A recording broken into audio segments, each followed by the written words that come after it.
Welcome back to the Deep Dive. Today, we're diving headfirst into something really central to how our bodies work.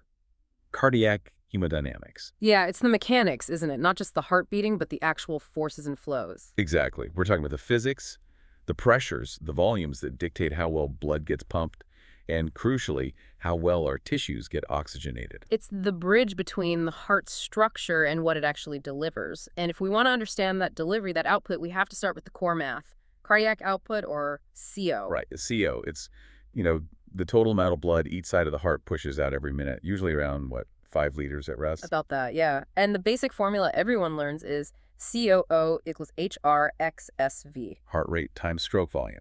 So how fast it beats times how much blood it pushes out with each beat seems straightforward. It is, but focusing just on HR and SV, the pump mechanics, kind of misses the bigger picture, the why. Okay, let's unpack this, because before we get into the nitty-gritty of rate and volume, there's this other way to look at it, more from a clinical, whole-body perspective. Precisely, and that's the fick principle. It's absolutely critical. While HR times SV tells us what the pump does, fick tells us if the pump is achieving its goal. Which is oxygen delivery. Exactly. Fick calculates cardiac output based on how much oxygen the entire body is using, that's VO2, and the difference in oxygen content between the blood going out in the arteries and the blood coming back in the veins. So CO equals VO2 divided by the arterial O2 minus the venous O2 content. That's the one. And what's really fascinating here, for you, the listener, is how this flips the script.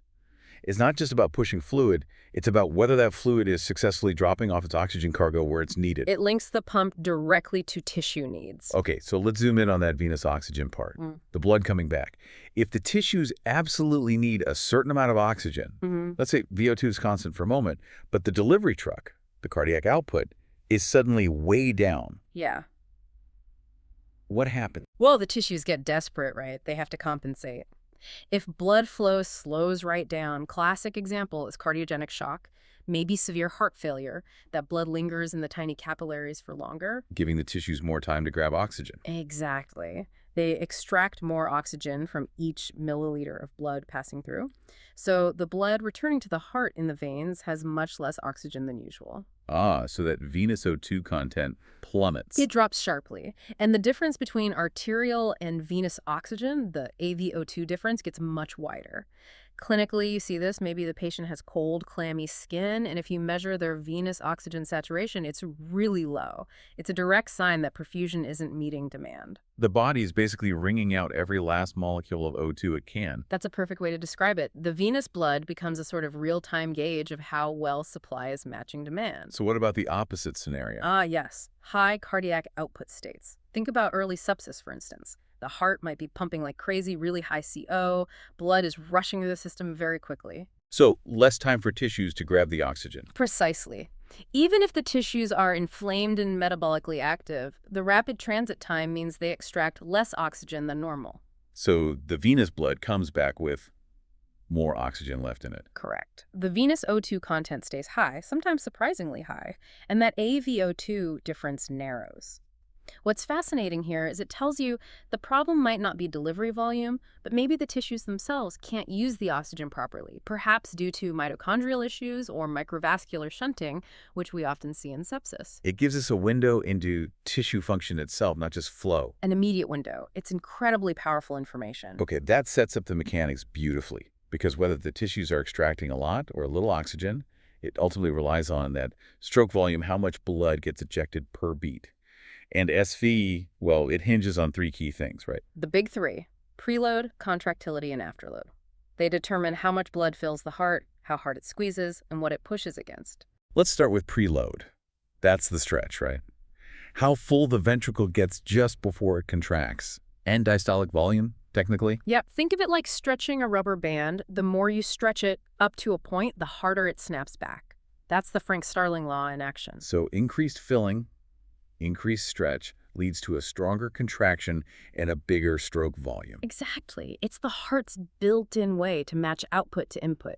If more blood comes back from the veins, the heart automatically pumps harder to move it along. And we use this all the time, like giving IV fluids. Yeah. Increases the venous return. Increases preload, stretches the ventricle more, and boosts stroke volume. Conversely, if you lose blood, like in a hemorrhage, or even just stand up too fast and blood pools in your legs, Preload drops. and stroke volume drops with it. But wait, there's a limit, isn't there? You mentioned up to a point. Why can giving fluids to someone in really bad heart failure actually make things worse? Doesn't Starling still apply? It does apply, but the curve flattens out and can even descend at very high volumes, especially in a diseased heart. If the ventricle is already overstretched and failing, adding more volume just pushes it further onto that inefficient part of the curve. The fibers are stretched too far, they can't generate optimal force, and you end up backing fluid into the lungs' pulmonary edema. It's not infinitely elastic. Okay, so there's a sweet spot for preload. That naturally leads to the next factor, contractility, the inherent oomph of the muscle. Exactly. Often called the squeeze. It's the intrinsic strength of the heart muscle itself, separate from how much it's stretched by preload or the resistance it faces, which is afterload. And this is influenced by nerves and hormones. Heavily. The sympathetic nervous system, think adrenaline, noradrenaline is the main driver. These catecholamines hit beta-1 receptors on the heart cells, causing more calcium to flood in during contraction. More calcium means a stronger squeeze. A stronger, faster, more forceful contraction.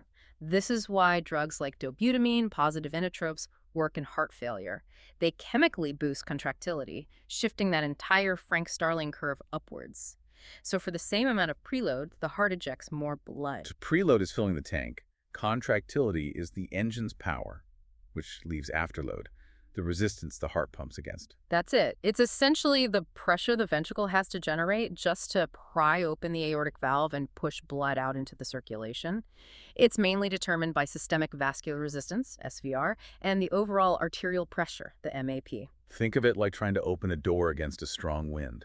Perfect analogy. The stronger the wind, the harder you have to push. Higher afterload forces the heart to work harder to eject blood. And if afterload goes up, say blood pressure spikes, what happens to stroke volume immediately? It tends to go down. The ventricle can't push as much blood out against that higher resistance, so more blood is left behind at the end of the contraction. The end systolic volume increases and stroke volume decreases. That's the immediate effect.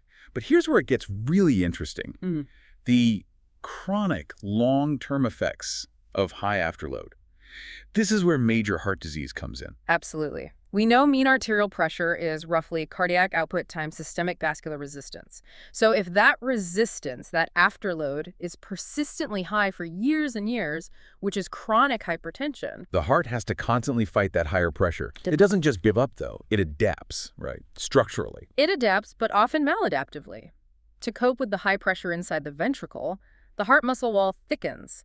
It's trying to normalize the stress on the individual muscle fibers according to Laplace's law.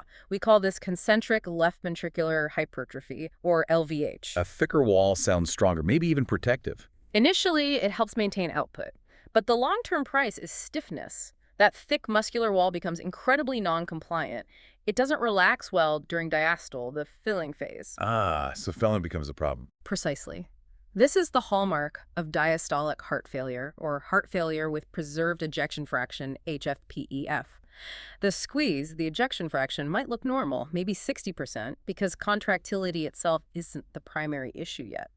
But the ventricle is too stiff to fill properly. It can't accept enough blood. Even if preload volume is available, the stiff ventricle can't accommodate it. Right. The tank is too rigid to expand properly. It's a filling problem caused by that long-term adaptation to high afterload. Such a crucial link between basic physics and common pathology. Okay, before we wrap this all together, let's quickly touch on the other part of the CO equation, heart rate. Right, HR, often set by the SA node in the atrium. It's vital, but there's a bit of a paradox. How so? Increasing the rate should increase output, right? More beats per minute. To a point, yes. Moderate increases in heart rate definitely boost cardiac output. You're multiplying the stroke volume more times each minute. But if the rate gets too fast, think very rapid rhythms like ventricular tachycardia, maybe rates over 180, 200 beats per minute, things fall apart. Why does extreme speed become counterproductive? Because diastole, the filling time, gets drastically shorter.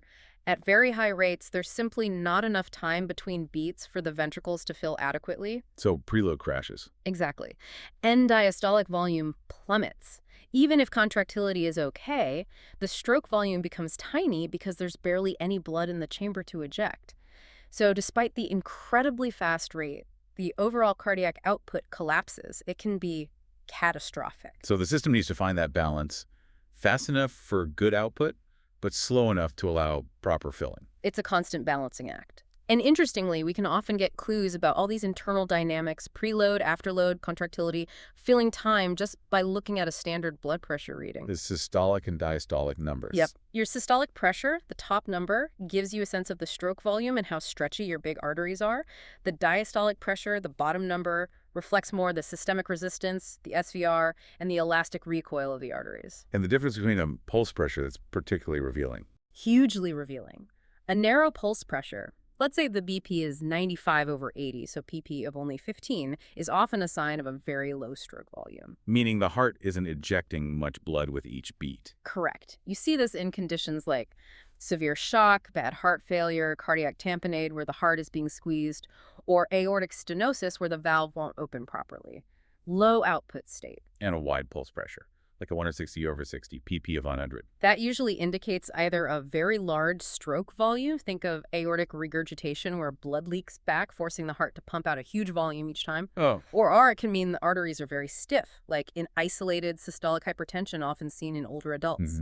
The pressure shoots up high during systole, but doesn't fall as much during diastole because the stiff arteries don't recoil properly. So if we connect this to the bigger picture, those simple BP numbers aren't just abstract values. They're telling a story about whether the problem is filling, squeezing, or fighting resistance. Precisely. They give immediate clues about the underlying hemodynamic issue. Amazing. So let's try to synthesize this. We started with cardiac output, R rate x stroke volume. And we saw stroke volume itself is this dynamic interplay between the stretch, preload, the resistance it fights, afterload, and the inherent muscle power, contractility. All modulated by heart rate, which needs to be fast enough but not too fast. So what does this all mean for you, the learner? What's the big takeaway? I think the crucial point is understanding the heart's fundamental nature based on that Frank Starling law. It tries to pump whatever volume it receives, but chronic stress, especially high afterload from hypertension, forces it to remodel structurally. That LVH, the thickening and stiffening. Yes, and that structural change, the stiffness, fundamentally limits its ability to fill properly, creating conditions like HFpEF. Even if the ejection fraction looks okay initially, the structure ultimately dictates the function and the long-term prognosis. And we've mostly talked about this in a resting state, where the sources note tissue oxygen demand, VO2, is relatively constant. That's our baseline. But think about what happens when demand skyrockets. During heavy exercise, VO2 can go up massively. Or in critical illness like high fever or sepsis, metabolic demands soar. So here's a final thought to consider. If you have a patient whose heart already has limited reserve, maybe mild heart failure, they're stable at rest, but suddenly their VO2 jumps 50% due to illness. How does the body cope? Their ability to increase cardiac output might be blunted, and their tissues might already be extracting a lot of oxygen. How does the system prioritize delivery when both the pump and the extraction mechanisms are pushed to their absolute limits? That interplay under stress. That's the real challenge the cardiovascular system faces moment to moment outside of the textbook resting state.